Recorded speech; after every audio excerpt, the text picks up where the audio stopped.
Hi viewers, welcome back to my channel. Video को start करने से पहले अगर अभी तक आप मुझसे किसी मेरे चैनल को सब्सक्राइब नहीं किया है तो प्लीज़ चैनल को सब्सक्राइब, वीडियो को लाइक और नीचे कमेंट करते हुए ज़रूर बताइएगा कि आज का ये पार्ट आप लोग कैसा लगा।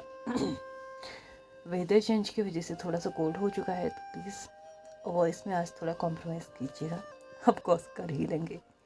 इसके अलावा कल के पार्ट में मुझे कॉमेंट आया है कि ये मतलब जो सीज़न 2 है वो भी तो सीज़न 1 की तरह ही है ना। तो first of all I just want to tell you that कि ऑफ कोर्स उनमें कुछ ना कुछ सिमिलरिटी तो होगी ही ना।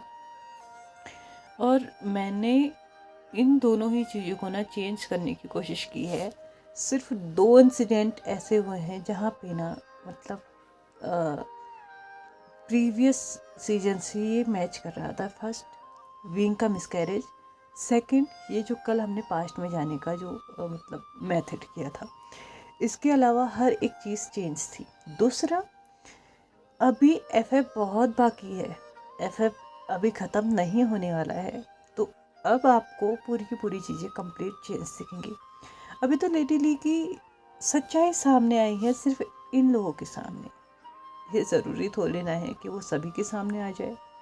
खैर ये तो हम देखेंगे आने वाले एपिसोड में। फ़िलहाल हम देखते हैं कि यहाँ पे विंग और लैनवांग जी का क्या सिचुएशन था। इधर लैनवांग जी कंफ्यूज था, शॉक्ड था और साथ ही साथ मतलब उसको अजीब सी फीलिंग भी हो रही थी कि आखिरकार मतलब एक चीज़ ने उनकी ज़िंदगी कितनी बदल दी। दूसरा विंग जो कि क्लियरली देख पा रहा था लैनवांग जी के एफर्ट्स, उसकी केयर, उसका प्यार, साथ ही साथ उसका वो भी जो जिसकी वजह से उसका रिश्ता इतनी बुरी तरीके से बर्बाद हुआ था। ऑफ कोर्स यहाँ पे जो लैनवांग जी है ना, उसके और लैनली के बीच में कुछ भी नहीं हुआ था। मतलब कि उन दोनों के बीच में ऐसा कोई प्रोसेस हुआ ही नहीं था जिसकी वजह से बेबी हो सकता। लेकिन लेडी ली ने चीज़ ही ऐसी की थी, ऐसा वहाँ पे सिचुएशन क्रिएट किया था जिसकी वजह से खुद लैनवांग जी भी कंफ्यूजन में पड़ गया। यहाँ पे विंग के बंद आंखों से भी आंसू झलक रहे थे, मतलब वो उसके गालों तक आ गए थे। यहाँ पे लैन जिचेन समझ चुका था कि शायद कुछ चीज़ तो है जो विंग ने भी देखा है। लैनवांग जी के फेशियल एक्सप्रेशंस थे भी यहाँ पे कुछ चीज़ें क्लियर हो चुकी थी। फाइनली अब उस पास्ट में जाने वाली जनरेशन मतलब उससे बाहर आने का टाइम आ चुका था, क्योंकि जहाँ तक उनको ज़रूरत थी वहाँ तक वो पहुँच चुके थे। मतलब कि उन्हें पता चल चुका था कि क्या चीज़ कहाँ पे से हुई है, तो अब वहाँ से वापस आना ज़रूरी था। लैनवांग जी ने विंग के हाथों से अपने हाथ को हटाने की कोशिश की, बट अनफॉर्चुनेटली वो ऐसा कुछ कर नहीं पाया। वो जितनी भी ताकत लगा रहा था वो ऐसा कुछ भी नहीं कर पाया। वो ताकत लगा रहा था, पावर इस्तेमाल कर रहा था, तो वो नोटिस कर पा रहा था कि विंग को इससे पेन हो रहा था, वो दर्द में था। ऑफ कोर्स विंग की कराह निकल रही थी, वो हल्का सा चीखना स्टार्ट कर चुका था। लैनवांग जी ने किसी तरीके से मैनेज करके अपनी आइज़ को ओपन की। वो कुछ बोलने की कोशिश कर रहा था बट वो बोल नहीं पा रहा था। लेकिन हाँ, उसने अपने फेस को इधर उधर टर्न करके फाइनली उस इंसेंस बर्नर की तरफ इशारा कर दिया था। वैन किंग लैनवांग जी के इशारों को फॉलो कर रही थी और उसकी आइज़ जहाँ पे थी वो वहाँ पे देख चुकी थी, यानी कि इंसेंस बर्नर की तरफ। यहाँ पे इंसेंस बर्नर को वैन किंग ने अपने हाथों में उठाया तो वो बहुत भारी सा लग रहा था।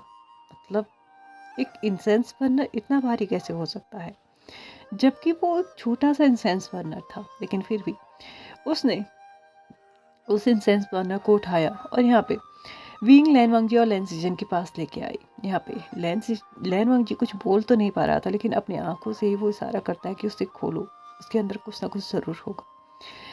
लैन सिचेन ने ओनली वैन किंग ने यहाँ पे उस इंसेंस बर्नर को ओपन करके देखा तो उसके अंदर सिर्फ राख थी। ऑफ कोर्स उसके अंदर इंसेंस था, बहुत टाइम से मतलब जलाते जलाते उसके अंदर सिर्फ राख रह चुकी थी। उसको खाली किया गया लेकिन उसके अंदर कुछ भी नहीं मिला। लेकिन हाँ, यहाँ पे लैनवांग जी को पक्का यकीन था कि इसके अंदर कुछ ना कुछ तो ज़रूर है जिसकी वजह से ये हो रहा है। लेकिन उसको अच्छे से क्लियर कर लिया था, लेकिन उसमें कुछ भी ऐसा नहीं मिला जिसकी वजह से ना यहाँ पे कुछ देखा जा सकता था कि इसमें ऐसा कुछ है। यहाँ पे लैन सिचेन अचानक से फील करता है कि उस इंसेंस बर्नर के बीच में ना एक हल्की सी दरार थी। उसने इशारा किया, मतलब बोला कि उस नीचे वाले उसको मतलब ट्विस्ट करके देखो, शायद कुछ मिल जाए। और जैसे ही वैन किंग ने ये किया ना, उसमें से सच में से एक ब्लैक पत्थर निकला था बाहर।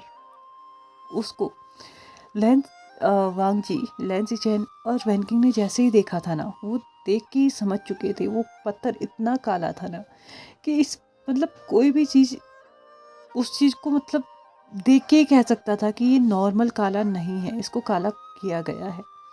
लेकिन ऐसा क्या है इसमें? यहाँ पे लैन सिचेन लैन वांगजी की तरफ देखते हुए बोलता है कि हमें इसे डिस्ट्रॉय करना है। तो यहाँ पे लैन वांगजी अपनी पलकों को झपकाते हुए हाँ में आंसर करता है। लैन सिचेन अब फाइनली फ्लूइड को दूर रखता है। वो अपने हाथों के इस्तेमाल से मतलब 2 फिंगर्स दोनों हाथों की वो एकदम स्ट्रेट खड़ी करके उनसे एक राउंड शेप मतलब सर्कल टाइप का बनाता है। उसके बाद फुल फोकस और फुल ताकत के साथ उसने उस पत्थर पे अटैक किया। तो फाइनली वो पत्थर डिस्ट्रॉय हो चुका था। और जैसे ये पत्थर डिस्ट्रॉय हुआ था ना, उधर विंग ने भी ना एक अलग तरीके की प्रतिक्रिया की थी। मतलब विंग एकदम से लैन वांगजी से दूर गया था। मतलब ऐसे नहीं, हाँ मतलब जैसे वो गिरा था, और गिरा ही नहीं बल्कि उसने बहुत सारा ब्लड भी वोमिट किया था। और जैसे ही उसने ब्लड वोमिट किया, वो अपने आप को इतना रिलीफ फील कर रहा था, मतलब उसको ऐसा लग रहा था कि इससे ज़्यादा हल्का शायद उसने आज तक कभी महसूस ही नहीं किया था अपने आप में। उसे ऐसा लग रहा था कि पिछले मतलब 1.5 साल से उसके साथ ही होता जा रहा था। वो अपने आप को इतना भारी महसूस कर रहा था कि मानो उसे अपना ही वजन बहुत ज़्यादा भारी लग रहा था। विंग ने जितना हो सकता था उतना ब्लड वॉमिट किया। और जब तक मतलब उस ब्लड का कलर पूरी तरीके से रेड नहीं हो गया, तब तक लैन वांगजी, लैन सिचेन ने भी उसको ब्लड वॉमिट करने दिया। और जैसे ही उस ब्लड का कलर नॉर्मल ब्लड यानी कि रेड हो चुका था, उन्होंने उसके स्पिरिचुअल पावर्स को नॉकआउट कर दिया था। यानी कि स्पेशल पॉइंट्स को प्रेस करके पॉइंट मतलब प्रेस करके उसको ना ब्लड फ्लो को रोक दिया था। लेकिन जैसे उसका ब्लड फ्लो रुका था, विंग थोड़ी देर के लिए शांत हुआ था। उसके बाद उसने लैन वांगजी की तरफ देखा था, और लैन वांगजी के गले लग के वो इतने जोर जोर से रोया था ना कि मानो मतलब उसे ऐसा लग रहा था कि जैसे उसने अपनी लाइफ की सबसे बड़ी गलती की है। ये क्या हो गया उससे? वो खुद एक डिमोनिक कल्टिवेटर है, उसके बाद उसके ऊपर फिर भी इस सब का असर कैसे हो सकता है? और उसे आज तक क्यों महसूस नहीं हुआ कि उसके ऊपर कोई रिसेंटफुल एनर्जी का मतलब असर हो सकता है, या फिर किसी ब्लैक मैजिक का असर हो सकता है? बहुत टाइम तक इस उसको ऐसे हक किए हुए लैन वांगजी ने विंग को काम डाउन करने की कोशिश की, और विंग काम डाउन हो भी गया था। फाइनली यहाँ पे सिचुएशन बहुत ज़्यादा शांत हो चुकी थी। वैन किंग और लैन सिचेन दोनों ही पूछते हैं कि उन्होंने मतलब क्या देखा।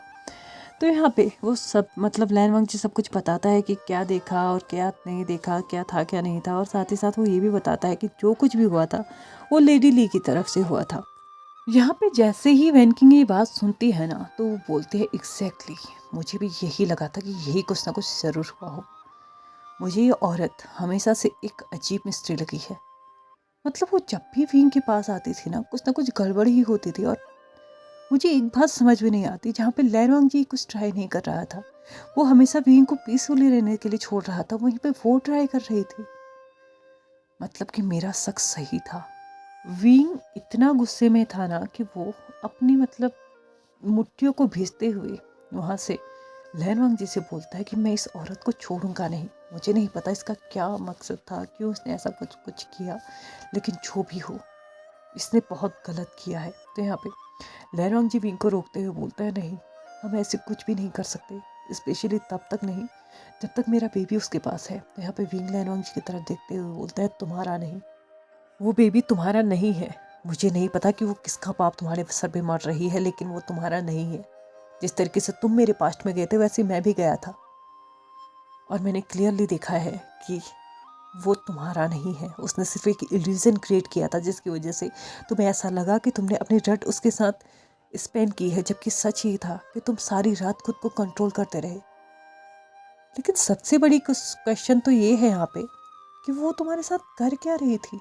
आई मीन तुम तो यहाँ पे पपेट्स को कंट्रोल करने के लिए गए हुए थे ना, तो तुम यहाँ पे उसके साथ कैसे पहुँचे? क्योंकि जितनी जर्नी मैंने तुम्हारे साथ उसकी देखी, मुझे क्लियरली नज़र आ रहा था कि वो जर्नी में तुम्हारे साथ थी, वो 1 महीना पूरा तुम्हारे साथ रही है। तो यहाँ पे लैनवांग जी अपने आइज़ को क्लोज करते हुए बोलता है, इस सब के लिए मुझे अंकल ने प्रेशराइज किया था। वो चाहते थे कि मैं लेडी ली से शादी कर लूँ, क्योंकि तुम इस लैंड सेक्ट को हायर नहीं दे सकते थे। मैंने उन्हें मना भी किया था, बट अनफॉर्चुनेटली उन्होंने लेडी ली को मेरे पीछे पीछे भेज दिया। और उस रात जो कुछ भी हुआ, मुझे ऐसा लगा कि शायद मैंने उसके साथ थ्रेट स्पेंड की है। यहाँ पे विंग लैनवांग जी के पास जाते हुए बोलता है, नहीं, तुमने उसे छुआ तक नहीं है। वो इतनी शातिर निकली कि हमने कभी सोचा भी नहीं था। उस मासूम से शकल के पीछे एक ऐसा शकल भी है, कोई इमेजिन तक नहीं कर सकता। लैनवांग जी विंग से बोलता है, शायद तुम सच कह रहे हो, इसीलिए शायद मैं कभी उससे कनेक्ट कर ही नहीं पाया, वरना उसे छूने के बाद मुझे कुछ तो फील होता। बस जो भी था वो मैंने जो देखा उसकी वजह से था। और एक सच ये भी है विंग कि मैंने उससे शादी नहीं की है। हाँ अंकल ये चाहते ज़रूर थे कि मैं उससे शादी करूँ, इस सेक्ट को एक हायर दूँ, और कहीं ना कहीं ये हो भी रहा था। इसलिए मैंने यहाँ पे एक फेक अनाउंसमेंट की कि मैंने उससे शादी कर ली है, जबकि ये सच नहीं था। इवन मैंने तो उससे ये भी कहा था कि बेबी के हो जाने के बाद वो अगर चाहे तो यहाँ रह सकती है, नहीं चाहे तो बेबी को यहाँ पे छोड़ के जा सकती है। शायद मैं बहुत गलत उसके चक्करों में फंस गया, लेकिन अब नहीं। यहाँ पे विंग बोलता है, हमें सबको बता देना चाहिए। यहाँ पे लैनवांग जी बोलता है, एग्जैक्टली, लेकिन लैन सिचन रोकते हुए बोलता है, वेट, मुझे पता है तुम लोग क्या सोच रहे हो, लेकिन हम लोग किसी को क्या बताएंगे कि तुम दोनों एक दूसरे के पास्ट में गए, इसलिए तुम्हें ये सब कुछ पता चला। कौन विश्वास करेगा इस बात का? हर कोई विंग के पास्ट में जाने की कोशिश करेगा, और विंग का एक सच जो कि यहाँ पे हर किसी से छुपा हुआ है, वो सबको पता चलेगा, विंग की गोल्डन कोर की। अच्छा यही होगा कि हमें इसके अगेंस्ट सबूत जुटाने होंगे। विंग थोड़ी देर के लिए स्टंट था कि आखिरकार ये गोल्डन कोर वाली बात इन्हें कैसे पता। तो यहाँ पे लैनवांग जी बोलता है, हमारे बीच जब फर्स्ट फिजिकल एक्टिविटी हुई थी मैं तभी समझ गया था। लैनवांग जी से विंग पूछता है, तब से तुम इस चीज़ को हाइड रख रहे हो? तो यहाँ पे लैनवांग जी बोलता है, मुझे अपनी माँ की डिसीजन पे बहुत भरोसा है, और तुमसे शादी करने के बाद तुम पे भी। मुझे कभी लगा ही नहीं कि तुम्हारी गोल्डन कोर ज़रूरी है, तो मैंने इस टॉपिक पे कभी बात भी नहीं की। लेकिन बात इस वक्त इस चीज़ की नहीं हो रही है, बात ये हो रही है कि हम लेडी ली को कैसे एक्सपोज कर सकते हैं। और मुझे नहीं लगता कि वो अकेली इस सब में रही होगी। ऑफ कोर्स जो हमला हुआ है कहीं ना कहीं वो इस सब में शामिल है, वरना इतना इजी नहीं होता गोसू लैंड सेक्ट में कोई हमला कर दे, वो भी तब जब चारों तरफ तुमने मैंने इतने बैरियर्स सेट किए थे। बिल्कुल भी नहीं, इस वक्त हम जल्दबाजी नहीं कर सकते। शायद ब्रदर ठीक कह रहे हैं, हमें सबसे पहले उसके अगेंस्ट सबूत जुटाने होंगे, और साथ ही साथ ये भी पता लगाना होगा कि उसके साथ और कौन कौन है, क्योंकि जितने भी अपोजिट टीम में मेन कल्टिवेटर्स थे, ऐसा लग रहा था कि कम से कम 3 से 4 तो वो लोग हैं ही। मतलब कि हमें हर किसी को एक्सपोज करना होगा, वरना कहीं ऐसा ना हो कि हमारे इस सारी सब चीज़ के चक्कर में कोई बेगुनाह मुसीबत में पड़ जाए। विंग लैनवांग जी की तरफ देखते हुए बोलता है, 1 मिनट, हमें क्यों सबूत जुटाने की ज़रूरत है? क्यों ना हम ये सब कुछ उसी के मुंह से उगलवा लें? तो यहाँ पे लैनवांग जी बोलता है, क्या मतलब है तुम्हारा? विंग लैनवांग जी की तरफ देखते हुए बोलता है, तुम्हारे सामने नाटक कर सकती है, लेकिन एक सौतन के सामने नहीं। ऑफ कोर्स अगर मैं उससे बोलूं कि उसे यहाँ से जाना होगा, अगर मैं जाके उसको ये खुद बोलूँ ना कि मैं उसकी सच्चाई जानता हूँ और मैं सबको बताऊँगा, साथ ही साथ अब उसे यहाँ से जाना होगा क्योंकि लीगली अभी भी मैं तुम्हारा हस्बैंड हूँ, तो शायद कुछ ना कुछ असर हो सकता है। तो यहाँ पे लैनवांग जी बोलता है, लेकिन फिर भी ये बात सिर्फ तुमसे होगी ना, हम बाकी लोगों के सामने कैसे कैसे प्रूफ कर सकते हैं? वो कभी भी इस चीज़ से मुकर सकती है। जो इतना सब कुछ कर सकती है, वो 2-4 झूठ बोलने में कोई वक्त नहीं लगाएगी। और विंग, तुम्हारी इमेज पहले से ऐसी है कि कोई भी इस चीज़ पे एग्री करेगा कि शायद तुम ही झूठ बोल रहे हो रेदर देन लेडी ली। तो यहाँ पे विंग बोलता है, इसकी चिंता तुम मत करो, बस तुम लैंड सेक्ट के एल्डर्स को लेके वहाँ पहुँचो जहाँ मैं जाता हूँ, यानी कि तुम्हारे कमरे में। साथ ही साथ बाकी क्या करना है वो मैं देख लूँगा, लेकिन हाँ, तुम कमरे के अंदर रहना, सिर्फ छुप के। इसका खेल अब मैं ख़त्म करके रहूँगा, बहुत हो गया है, ये और नहीं खेल सकती। लैन वांगजी, विंग, वैन किंग, लैन ज़िचेन, ये सभी ही एक अच्छा सा सॉलिड सा प्लान बनाते हैं और फाइनली उसको मतलब एक्सिक्यूट करने की कोशिश करते हैं। विंग आज एक सर्वेंट के थ्रू लेडी ली को मतलब एक वो भेजता है मैसेज कि वो उसका वेट कर रहा है हानसी, सॉरी जिंगसी में। तो यहाँ पे लेडी ली वहाँ पे जा भी चुकी थी, ऑफ कोर्स बहुत ही पोलाइट बंदी है ना, तो वो तो जाएगी ही। यहाँ पे आते ही लेडी ली सबसे पहले ये देख के शॉक थी कि विंग वहाँ पे खड़ा था। इवन खड़ा ही नहीं, अपना पूरा सामान वो दोबारा से यहाँ पे एडजस्ट कर रहा था। युवान जो कि वहीं पे बेड पे था, और साथ ही साथ विंग जो कि उसके कपड़े अभी तक दूसरी जगह पे थे, सर्वेंट्स ने उसका सारा सामान जिंगसी में रख दिया था और वो उसको अरेंज कर रहा था। यहाँ पे लेडी ली लैन विंग की तरफ देखते हुए बोलती हैं, मास्टर री, क्या आपने मुझे यहाँ पे बुलाया? तो यहाँ पे विंग जैसे ही ये देखता है ना कि लेडी ली यहाँ पे आ चुकी हैं, तो वो सबसे पहले दरवाज़ा बंद करता है और उसके बाद साइलेंसिंग तालिस्मान लगा के कमरे में सारा साइलेंट कर देता है, मतलब अंदर की आवाज़ बाहर नहीं जाएगी। यहाँ पे लेडी ली थोड़ा कंफ्यूज थी कि आखिरकार ये सब कुछ क्या है। तो यहाँ पे विंग फिर से अपने कपड़ों को कबर्ड्स में अरेंज करते हुए बोलता है, क्या आप बैठना नहीं चाहेंगी? प्लीज़ बैठिए ना। यहाँ पे लेडी ली बैठने के लिए जाती हैं, तो यहाँ पे विंग बोलता है, और वैसे भी आपको नहीं लगता कि बच्चा डिलीवर करने के बाद आपको ज़्यादा चलना फिरना नहीं चाहिए? आखिरकार बहुत कुछ करती हैं आप, थक जाती होंगी ना। वेट, मैं आपके लिए एक चाय बना के लाता हूँ। ऐसा कहते हुए वो खुद भी टेबल के पास जाने लगता है। यहाँ पे केटल में ऑलरेडी टी रखी हुई थी, उसने एक कप में टी निकाली और यहाँ पे लेडी ली की तरफ बढ़ा दी। लेडी ली ने भी उस सिप को लिया, उसके बाद विंग की तरफ देखते हुए बोला, क्या आपको मुझसे कुछ काम था? तो यहाँ पे विंग थोड़ा सा मुस्कुराते हुए बोलता है, नहीं, मेरा काम हो चुका है। आपने अभी अभी जो चाय पी है ना, इसमें जहर था। अब वो क्या है ना, आपकी तरह प्लानिंग प्लॉटिंग तो मुझे नहीं आती, आपकी तरह इंसेंस बर्नर में ब्लैक मैजिक करके मेरे ऊपर इसेंसफुल एनर्जी का अटैक करवाना, ये सब कुछ मुझे नहीं आता। मैं सीधे सीधे काम करता हूँ और ये मैंने कर दिया। बट डोंट वरी, अब अभी 1-1.5 घंटे तक आपको कुछ नहीं होने वाला, और 1-1.5 घंटे तक मैं इस कमरे से आपको बाहर नहीं जाने दूंगा। ये कमरा पूरी तरीके से लॉक है, इसे अगर कोई खोल सकता है तो बाहर से, क्योंकि अंदर से आप इस दरवाजे पे हाथ भी नहीं लगा सकते।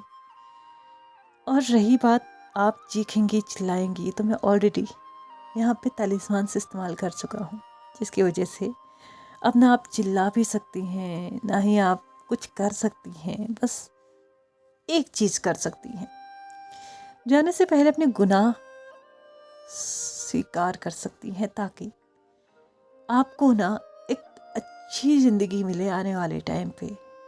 जब आप मर के स्वर्ग जाए ना, तो भगवान आपको ज़्यादा प्रॉब्लम ना दे, नर्क में ना भेजे, क्योंकि जो कुछ भी आपने किया है ना, वो माफ़ी के काबिल तो नहीं है। शायद लैन वांगजी आपको माफ़ भी कर दे अगर वो कभी इस चीज़ के बारे में पता लगा लेगा तो, लेकिन रही बात मेरी, मैं भी बुझान हूँ। शायद आपने मुझे बहुत हल्के में ले लिया था, इसलिए ये तो नहीं हो पाएगा, माफ़ मैं आपको नहीं कर पाऊँगा। लेडी ली विंग की तरफ देखते हुए बोलती है, ओह, तो आपको सब कुछ पता ही चल ही चुका। उसने उस कप में जो बची हुई टी थी ना, उसको भी एक सिप में पूरा ले लिया। उसके बाद बोला, अब जब मरना ही है तो सच्चाई स्वीकार करके ही मरना चाहिए। हाँ, ये जो कुछ भी किया वो मैंने ही किया, और आपको पता है क्यों किया? आपके हस्बैंड की वजह से। बचपन से प्यार करती थी मैं उससे, बट देखो जब शादी की बात आई वो किसी और के पास चले गया शादी करने के लिए। क्या मेरे पास अधिकार नहीं है प्यार को पाने का? और एक और बात, मैं आपको एक और चीज़ बता दूं, मरने वाला यहाँ पे मैं नहीं, आप है। आपको पता है इस कमरे से आते आते ही मैंने यहाँ पे जो रिलीज़ किया है ना, वो आप सोच भी नहीं सकते कि आपने कितनी जल्दी इनहेल किया है। आपको क्या लगता है आप मुझे ट्रैप कर पाएंगे? विंग ये सुनते सुनते ना रियलाइज़ कर रहा था कि उसकी आंखें ना हल्की हल्की सी ब्लर हो रही हैं। उसकी जो मतलब ब्रीथिंग थी वो बहुत हैवी होते जा रही है। हार्ट बीट्स उसको ऐसा लग रहा था कि स्लो होते जा रही है। उसने बहुत ही मुश्किल के साथ लेडी ली से बोला, क्या किया है तुमने? क्या जो लास्ट अटैक हुआ था उसमें तुम शामिल थी? लेडी ली हंसते हुए बोलती है, मरते मरते आप सच्चाई सुन ही जाइए, क्योंकि मरे हुए लोग सच नहीं बोलते। हाँ, वो मैंने ही किया था। और आप जानना चाहेंगे किसके साथ किया था? इतना भी सच मरे हुए लोगों को नहीं पता होना चाहिए। क्या पता आप भूत बन के आ गए और सब कुछ बता दिया। खैर बता भी देंगे तो किसे बताएंगे? लहरवांग जी को, उसे मैं हैंडल कर लूँगी। आप अपनी आखिरी सांसों को एंजॉय कीजिए। ऐसा कहते हुए वो एक जोर का मतलब मुक्का ना विंग के सीने पे मार देती है, और विंग यहीं पे ज़मीन पे लेट चुका था। और अगले ही पल लेडी ली विंग के इस शरीर को देखते हुए उसके पास जाती है।